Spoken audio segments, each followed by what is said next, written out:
আসসালামু আলাইকুম দর্শক এবং শ্রোতা, আমি সঙ্গে রয়েছি মাসুদ আলম আইটিভির পক্ষ থেকে সবাইকে স্বাগতম। এই মুহূর্তে আপনারা দেখছেন যে হবিগঞ্জের যে ভাঙ্গনটি, এই ভাঙ্গন থেকে আসলে আপনারা দেখতেই পাচ্ছেন এখানে কিন্তু প্রচণ্ড গতিতে কিন্তু এই পানিগুলো ধেয়ে আসছে। এই যে ভাঙ্গন, এইদিকে কিন্তু একটা রাস্তা ছিল, এই রাস্তার যোগাযোগ কিন্তু এই মুহূর্তে আপনারা দেখছেন যে বিচ্ছিন্ন হয়ে গেছে এবং এই যে গাছের গোড়ার নিচ দিয়ে কিন্তু এই পানি এই ঢুকে পড়ছে এবং নিচ কিন্তু ভেঙে ভেঙে এটা এই ভাঙনটি আর একটু বড় আকারে হচ্ছে আমরা দেখতেছি।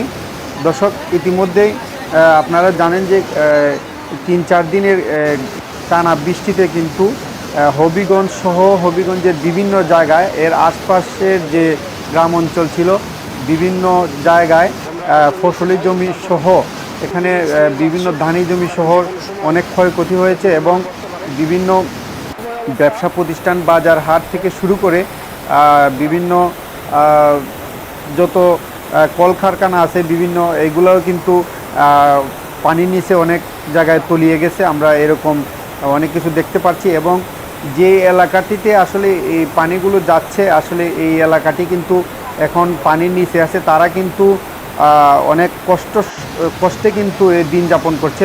এখানে কিন্তু তাদেরকে আশ্রয়ের জন্য আসলে এখনও কোনো ব্যবস্থা করা হয় নাই। তাদের আশ্রয়ের জন্য কিন্তু অবশ্যই একটা ব্যবস্থা করার প্রয়োজন বলে আমি মনে করি জেলা প্রশাসকের পক্ষ থেকে।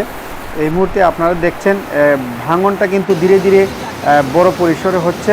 আপনারা জানেন যে টানা বৃষ্টিতে কিন্তু এই বিভিন্ন জায়গায়, শুধু হবিগঞ্জে নয়, হবিগঞ্জের বিভিন্ন জায়গায় কিন্তু এরকম ভাঙন আমরা দেখতে পেরেছি এবং হবিগঞ্জ জেলার চুনারঘাট উপজেলায় কিন্তু বিভিন্ন জায়গায় আমরা দেখতে পেরেছি যে এরকম ভাঙন দেখা দিয়েছে এবং এর পাশাপাশি কিন্তু মানুষের যে একটা চলাচলের যে একটা ব্যবস্থা, এটা কিন্তু এই মুহূর্তে আমরা দেখতেছি যে তাদের যে চলাচলটা কিন্তু আর করার মতো তাদের কোনো সুযোগ নেই।